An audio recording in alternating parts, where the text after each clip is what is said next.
warahmatullahi wabarakatuh. Adik-adik, materi kita pada hari ini adalah jaringan penyusun tubuh tumbuhan.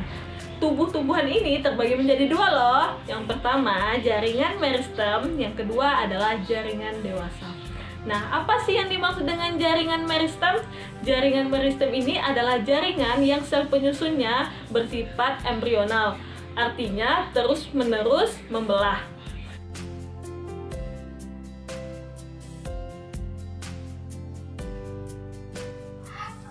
Meristem itu memiliki ciri-ciri loh.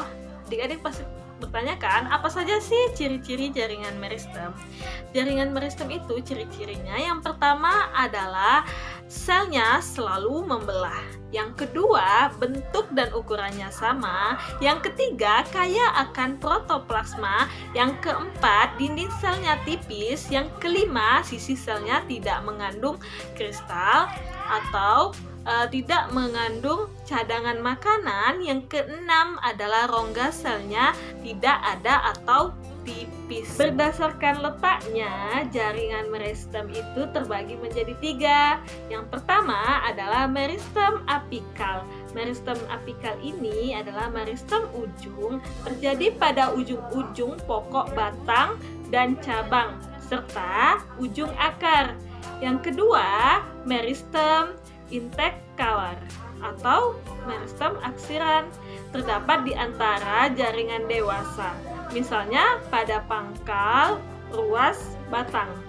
Yang ketiga adalah meristem literal, yaitu terletak sejajar dengan permukaan organ, misalnya kambium dan kambium gabus.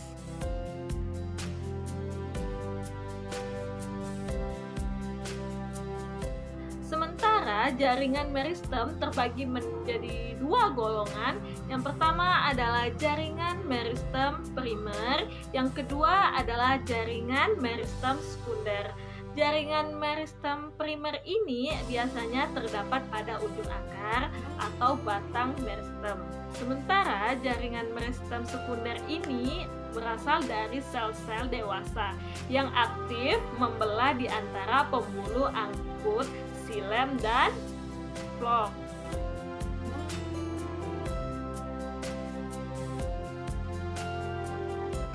Kedua adalah jaringan dewasa.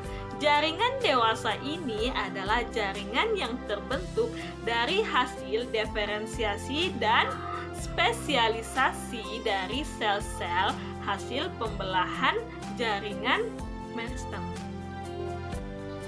Jaringan dewasa terbagi menjadi 4, yaitu jaringan epidermis, jaringan parenkim, jaringan penyongkong, dan jaringan pengangkut.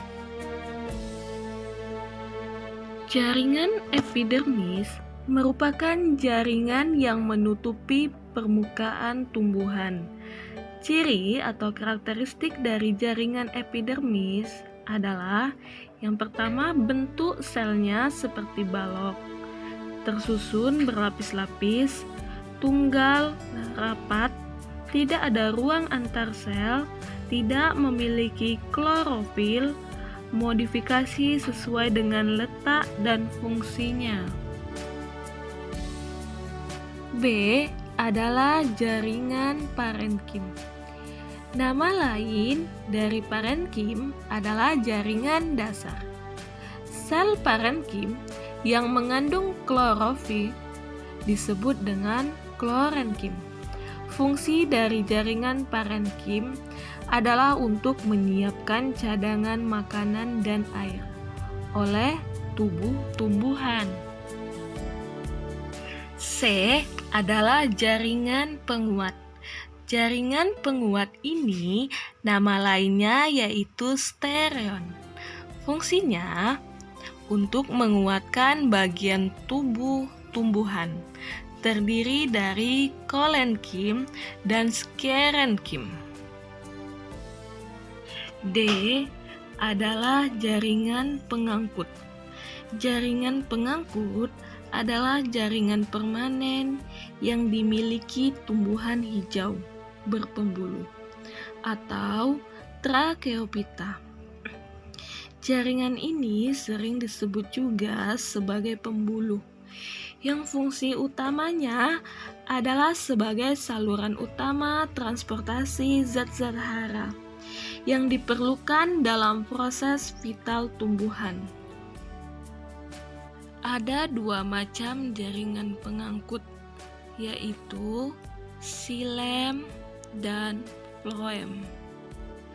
Jaringan xilem berfungsi untuk menyalurkan air dan mineral ke daun.